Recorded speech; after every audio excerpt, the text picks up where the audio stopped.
Hi friends, welcome back to my channel. ഇന്ന് നമുക്ക് കൊഞ്ച് കൊണ്ട് സൂപ്പർ ടേസ്റ്റുള്ള ഒരു കറി ഉണ്ടാക്കിയാലോ? അതെങ്ങനെയാണ് തയ്യാറാക്കുന്നതെന്ന് നോക്കാം. പോകാം റെസിപ്പിയിലേക്ക്. അതിനുവേണ്ടി 1/2 കിലോ കൊഞ്ച് എടുത്തിട്ടുണ്ട്. ഇത് ഞാൻ ക്ലീൻ ചെയ്ത് കഴുകി വെച്ചിരിക്കുകയാണ്. ഇതിൻ്റെ മുകളിൽ വെയിൻസ് എല്ലാം ഇതിങ്ങനെ കീറി എടുത്ത് കളഞ്ഞിരിക്കുകയാണ്. ഇത് എടുത്ത് കളഞ്ഞിട്ട് വേണം ഇതെടുക്കാൻ. കുറച്ച് ചെറിയുള്ളി എടുത്തിട്ടുണ്ട്, കറിവേപ്പില എടുത്തിട്ടുണ്ട്, ഇഞ്ചിയും വെളുത്തുള്ളി എടുത്തിട്ടുണ്ട്. ഇഞ്ചിയും വെളുത്തുള്ളി ഞാൻ ചതച്ച് വെച്ചിട്ടുണ്ട്. കുറച്ച് തക്കാളി എടുത്തിട്ട് കുറച്ച് പുളിവെള്ളം എടുത്തിട്ടുണ്ട്. നമ്മൾ സാമ്പാറിലൊക്കെ ഇടുന്ന പുളിയുണ്ട്. ഇനി ഇതിലേക്ക് ആവശ്യത്തിനുള്ള വെളിച്ചെണ്ണ ഒഴിച്ചു കൊടുക്കാമേ. ഇഞ്ചിയും വെളുത്തുള്ളി ഇട്ട് കൊടുക്കുവാണേ. ഇതിൻ്റെ പച്ചമണം മാറുന്നിടം വരെ നന്നായിട്ടൊന്ന് ഇതിലിട്ടൊന്ന് ചൂടാക്കിയെടുക്കാമേ. ഇനി ഇതിലേക്ക് ഈ കറിവേപ്പിലയും ചെറിയുള്ളിയും കൂടി ഇട്ട് കൊടുക്കുവാണേ.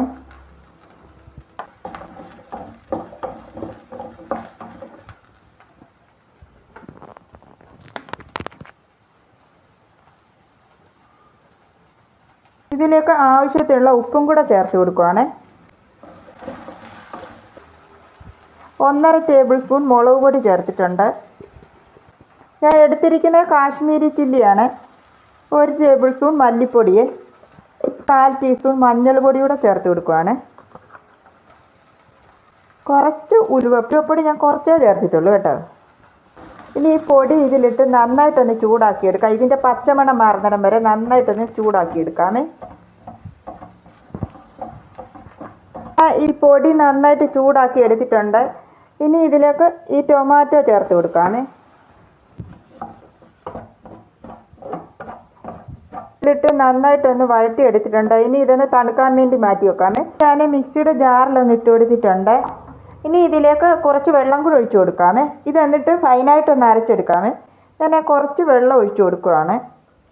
ഇത് നല്ല സ്മൂത്ത് പേസ്റ്റായിട്ട് ഞാൻ അരച്ചെടുത്തിട്ടുണ്ട്. ഇതിലേക്ക് കുറച്ച് വെളിച്ചെണ്ണ ഒഴിച്ചു കൊടുക്കാം. ഞാൻ മീൻകറിയൊക്കെ വെക്കുന്ന ഇതുപോലുള്ള ചട്ടിയിലാണ് കേട്ടോ. ചട്ടിയിൽ മീൻകറി വെക്കുന്നതാണ് ഒന്നുകൂടെ ടേസ്റ്റ്. ഇതിലേക്ക് ആവശ്യത്തിലുള്ള വെളിച്ചെണ്ണ ഒഴിച്ചു കൊടുക്കാമേ. വെളിച്ചെണ്ണ നന്നായി ചൂടായിട്ടുണ്ട്. ഇനി കടുക് ഇട്ട് കൊടുക്കാമേ. കടുകെല്ലാം പൊട്ടി വന്നിട്ടുണ്ട്. അരിഞ്ഞു വെച്ചിരിക്കുന്ന വെളുത്തുള്ളി ഇഞ്ചിയും കൂടി ഇട്ട് കൊടുക്കാമേ. ഇതിൻ്റെ പച്ചമണം മാറുന്നിടം വരെ നന്നായിട്ടൊന്ന് ഇത് ചൂടാക്കിയെടുക്കാം.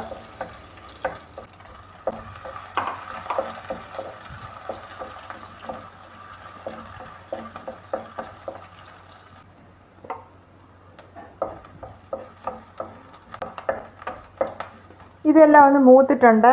ഇനി ഈ കൊഞ്ച് അതും കൂടെ ഇട്ട് കൊടുക്കാമേ.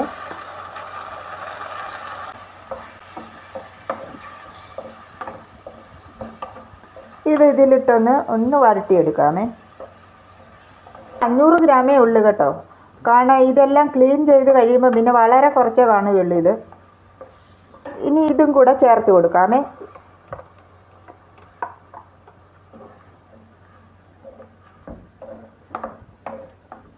കുറച്ച് വെള്ളം കൂടെ ചേർത്ത് കൊടുക്കാം ഇതിലേക്ക്. ഞാൻ മിക്സിയുടെ ജാറ് കഴുകി കുറച്ച് വെള്ളം കൂടെ ചേർത്ത് കൊടുക്കുവാണ്.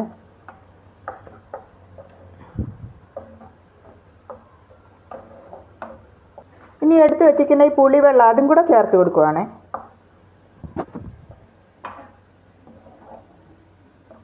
ഇനി ഇതൊന്ന് അടച്ചു വെച്ച് കൊടുക്കാമേ. വേവിച്ചെടുക്കാം. ഇനി ഇതൊന്ന് തുറന്ന് നോക്കി ഒന്ന് ഇളക്കി കൊടുക്കാമേ.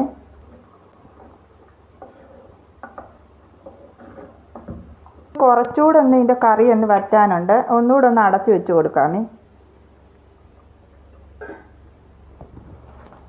ഇത് നന്നായി വെന്ത് വറ്റിയിട്ടുണ്ട്. ഇനി ഇതിൻ്റെ ഫ്ലെയിം ഞാൻ ഓഫ് ചെയ്യുവാണ്. ഇതിലേക്ക് സെർവ് ചെയ്യുവാണ്.